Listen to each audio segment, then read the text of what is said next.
Hello world, it's me Doji. Welcome back to my YouTube channel. And today guys, ang pag-aaralan natin, as I mentioned on our previous video, is yung Python list. Okay? So yung list, madali lang to guys. Ito actually variable lang din siya. Ano ba yung list? Though it is a type of data siya syempre, pero gumagamit pa rin siya ng variable. So without further ado, para ma-demo ko ng malinaw, open na natin yung mga code editor compiler na gamit na. So ang gamit ko ngayon is VS Code. Ayan. So lalagay ako ng comment dito. Ang topic natin for today is list. Ayan. Ano ba yung list? A variable that can hold multiple datas. Okay? So kung maalala ninyo, pinag-aralan natin yung variable, 'di ba? And then yung mga common or mga typical na variable na ginagamit natin, pwede lang siyang mag-hold ng isang data. Okay, like sabihin natin yung name, tapos pangalan niya is Doji, parang ganyan. Ngayon guys, yung list, variable din siya, pero ang kaibahan nito, kaya niya mag-hold ng multiple and different, okay, kulang, different types of datas. Okay? Pwedeng mag-combine yung integer string, ganun. So, pakitaan natin ng example.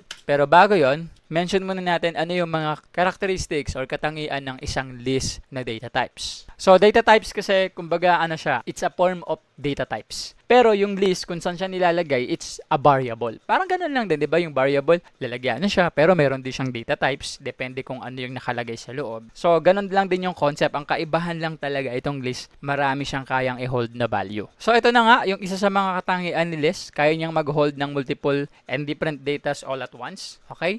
Number 2 is si list, siya ay ordered. Okay? Ano ibig sabihin pag ordered? So, pag sinabing ordered, guys, meron siyang fixed position. So, dito, tuturo ko na rin sa inyo yung tinatawag natin na indexing. Okay? Mamaya, maintindihan natin yan. Fixed position. So, meron siyang fixed position. Usually, ginagamit to for indexing or ang isa pa sa tawag nila dito is accessing. Okay? Though magkaibang concept siya, guys, pero meron silang common ground. Okay? May relevance sila sa isa't isa. So, mamaya natin maintindihan yan. Basta tandaan niyo pag list, ordered yan. Meron niyang fixed position for proper accessing and for proper indexing. So, ikatlo, meron pa yung ikatlo. Napagdaanan na natin to. Ito yung sinasabi ko sa inyo na mutable, na hindi ko agad-agad pwedeng ituro sa inyo, pero ngayon ituturo ko na sa inyo. Mutable siya. Okay? So, alam na natin to, di ba? Yung mutable, nagbabago. Parang siya, nagbabago. Yan. Changeable. So, gusto kong palitan yung pangalan nito sa programming. Feelings. Yan. Sabihin, it-change or people change. Ganon. Mutable. Muta lang. Mutable. Ayan. So, ngayon na nakita natin yung mga characteristics ng isang list data types. Gawa na tayo. Coding tayo. Okay. So, for example, paano ba mag-declare o mag-initialize ng isang list? So, declare tayo ng variable. Variable pa rin yung gagamitin natin. So, syempre, user-defined pa rin to. Ikaw bahala kung anong gusto mong pangalan. So, gagawa ko ng pangalan dito or ng variable, ang papangalan ko kulay. Ngayon guys, ang palatandaan, pagka gumagamit tayo ng list, maglalagay tayo ng box brackets. Yan, lagay natin. O, diba? Hindi kagaya nung kulay dati, pagka ganyan, sa variables lang, tapos lagay mo na agad yung string. Red. Hindi ganyan. Dito, since list yung gagamitin natin, magkakaroon siya ng sets of items. Meron siyang mga items. So, kailangan natin siyang i-encapsulate or i-enclose. Paborito ko kasing gamitin yung encapsulate. Okay? Pero sa, OOP, Object-Oriented Programming, nasanay lang ako, guys. So, ang isa sa term na mas magandang gamitin is i-enclose. But though, encapsulate still works. Ganon din naman yun. Okay? Enclose natin siya sa loob ng box brackets. Ang alin? Yung mga value dito sa loob. So, again, since pwede siyang mag-hold ng maraming data types, hindi na lang natin pag-iiba-ibahin yung data types. Kumbaga, dadamihan na lang natin yung bilang. So, una, lagay tayo ng blue. Yan. Sumunod, lagay tayo ng fuchsia. Tapos, lagay tayo ng orange. Or aqua blue. Favorite ko kasi yung aqua blue. Ngayon guys, kung gusto natin i-print yan, maglagay lang tayo ng print dito. Print, tapos parenthesis. Then, mention mo yung kulay. Okay? Pagka-mention mo, ipiprint mo na yan. So, mapiprint mo na lahat ng data or lahat ng item na nakalagay sa loob ng kulay. So, ito yung mga kulay natin. Okay? Guys, sa tingin ninyo, deserve ba ng channel na to na ma-subscribe? Kung oo, please guys, click the subscribe button. Goal ko kasi na mag-grow yung channel na to at ang community natin. And in return guys, habang nag-grow yung channel natin, is lalo akong namomotivate na gumawa pa ng mas marami pang tutorial at pagbutihin pa yung effort to share and i-deliver yung mga technical knowledges in a simple yet informative ways. And sana natutulungan ka ng mga tutorials na to. Let's go back to the video. Okay. Ngayon guys, meron tayong tinatawag na accessing at saka indexing. Nako, eto na. Ito yung magandang part. Yung indexing guys, it's like the position. So, paliwanag ko ng saglit. Ito, hindi lang to sa list mag-a-apply, pati sa ibang data types. Okay, meron pa kasi tayong mga data types na gumagamit nito. So, umpisahan natin dun sa index. Ano ba yung index? Ang alam ko lang kasing index, yung elementary ako, yung sinusulatan ng attendance at saka ng activity, di ba? Pero guys, yung index, ano yan, kumbaga yan ay position. Since marami tayong item dito, so yung mga item na yan, may kanya-kanyang position yan. Pwede natin sabihin na sa programming ang tawag dito is parang ito yung kanyang bilang, okay? Yung bilang niya, kung saan siya nakalagay, yun yung position niya. Therefore, kung yung position, yung index, yun yung index niya, di ba? So medyo complicated na. Basta alam niyo na yan, maintindihan niyo naman to eh. So, ang indexing natin or ang pagbibilang natin as a programmer, nagsisimula sa 0, 1, 2, 3, 4, 5, 6, so on and so forth. Diba? So in this case, kung mapapansin ninyo, maglalagay ako ng comment dito. Ito yung magiging notes natin para makita natin yung positions ng mga item. So dito guys, maglalagay ako ng index. Yan. Comment lang to ha. Dito kasama. Pagsisimula yung index natin or yung bilang or yung position sa 0. Okay? And then ito namang fuchsia, 1, ito namang aqua blue, 2.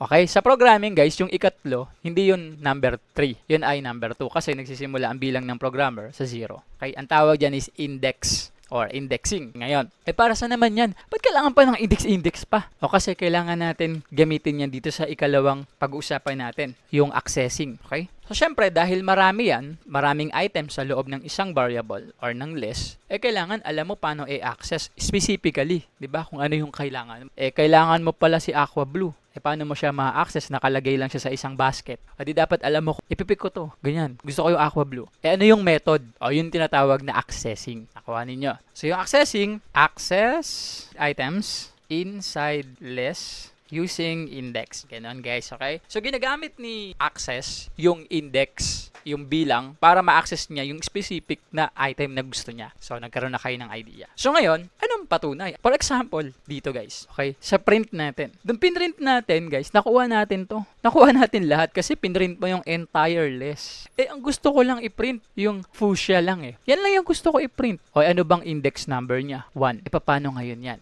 Di dun sa print natin, i-mention mo muna yung pangalan ng list, which is kulay, tapos maglalagay ka ng box bracket, yan. Tapos ilalagay mo yung number or yung index, which is, in this case, gusto natin yung fuchsia, ilalagay natin yung number 1. So, ipiprint niya ngayon yung specific na gusto mo, which is, ayan guys, yung fuchsia. Ewan ko kung tama ba ito spelling ko. Palitan na nga lang natin to. Pink. Tara natin ulit. Ayan, pink. Nakuha ninyo. So, kunyari, gusto mo i-print yung aqua blue. So, ano bang index ng aqua blue? Ayan, 2. Di lagay mo yung 2. Pero again, kailangan laging nakalagay yan sa box bracket. It denotes na ibig sabihin, nakalagay to sa isang list. Okay, guys? So, pag niran natin yan, makukuha natin yung aqua blue. Ayan. So, ngayon, naiintindihan na natin yung indexing at saka accessing. Okay? Ngayon, guys, ang tanong, paano naman kung gusto kong baguhin? Sabihin natin, meron kang item na gustong baguhin.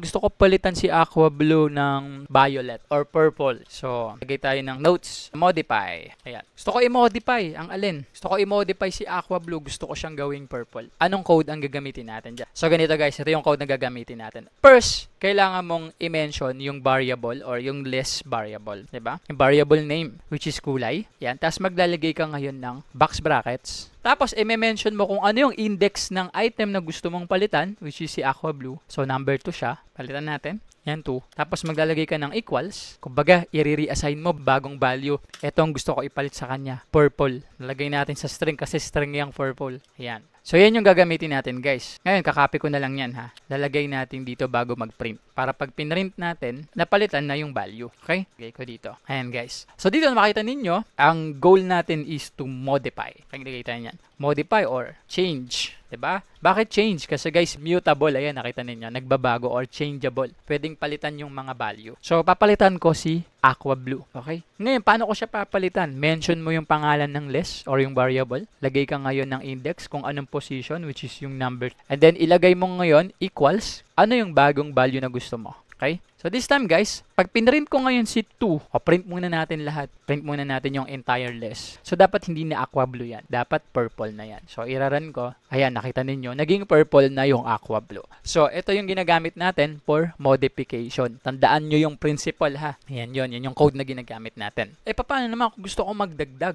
Gusto mo mag-add? Sige, ito na tayo. Adding. Anong ginagamit natin? Again, paano kung gusto nating dagdagan? Blue, pink, purple na siya ngayon. Tapos sabihin natin, gusto gusto ko white. Yan. Gusto ko magdagdag ng white. Paano natin idadagdag yung white? Ganito yan guys. Mention mo yung kulay, yung pangalan ng variable, tapos ilalagay mo itong code na to. Dot append. Okay? Yan yung ilalagay mo. Dot append. Tapos maglalagay ka ng parenthesis. Tapos sa loob nitong parenthesis, doon mo ilalagay kung ano yung string na gusto mong idagdag. Yung white. Ito yung code na ginagamit natin kapag gusto natin magdagdag yung dot append, parenthesis, tapos sa loob ng parenthesis kung ano yung gusto mo idagdag. So copy ko na lang to para hindi na tayo mag-type. Okay, and then buburahin ko na siguro to. So pag binura natin to guys, babalik na si Aqua Blue. Okay, so pabalikin muna natin, i-run muna natin. Ayan, bumalik na si Aqua Blue kasi binura na natin yung modification. Guys, alam ko yung struggle nung nag-aaral sa YouTube eh. It's hard yung post, backward, forward kasi kailangan mong mag-notes or kailangan mo subukan yung code. Kaya napakahalaga guys na meron kang copy ng notes. Kaya naman guys, gumawa ako ng PDF notes kung saan dun ko nilagay yung mga topics ko dito sa mga videos na to. In fact, yun yung ginagamit kong reference. Though hindi siya script guys, talagang notes siya about the topics. Mas informative siya, mas simple, mas malinaw at mas madali siyang aralin kasi nga notes na siya, so hindi ka nag-backward, forward, post kasi nakikita mo na doon, pwede mong i-copy yung mga code doon. Kung interesado ka magkaroon ng copy guys, andyan yung link sa description sa baba. So i-paste ngayon natin yung ating kulay.append. Kumbaga, idagdag mo tong white. So, pag niran natin ngayon, pinrint natin yung buong list, madadagdagan na siya ng isa. Ayun, white. Nakuha ninyo. So, itong code na to, ito yung ginagamit natin para magdagdag ng item sa list. Paano naman kapag gusto ko mag-remove? Gusto mo mag-remove? O, sige. Lagay tayo ng notes natin. Removing. Diba? Ano mag-remove? So, mention mo ulit yung variable name ng list. Kulay dot remove, medyo madali lang, kulay dot remove, tapos parenthesis. Ngayon, lagay mo ngayon kung anong pangalan nung gusto mong i-remove. Okay? Sabihin natin, gusto kong i-remove si blue. O, di-type mo yung blue. Okay? Ngayon, kakopy na lang natin to para hindi na ako mag-type ulit. Ayan, kulay dot remove blue. So, pag pinrint natin to, tignan niyo guys, ngayon, ito may blue pa tayo. So, ipiprint natin ulit. Makikita ninyo, mawawala na yung blue. Pink na agad. Nakuha ninyo. Okay? So, isa to sa mga data types na sabi ko sa inyong hindi natin agad-agad pag-aaralan. At least ngayon, pinag-aaralan natin, hindi na kayo talagang totally walang knowledge sa Python. At least, medyo na-stretch na yung mga brains natin. Naintindihan na natin. Hello guys! So, actually, nagre-relax na ako. Akala ko tapos na. And then, naalala ko, may hindi ako nadagdag.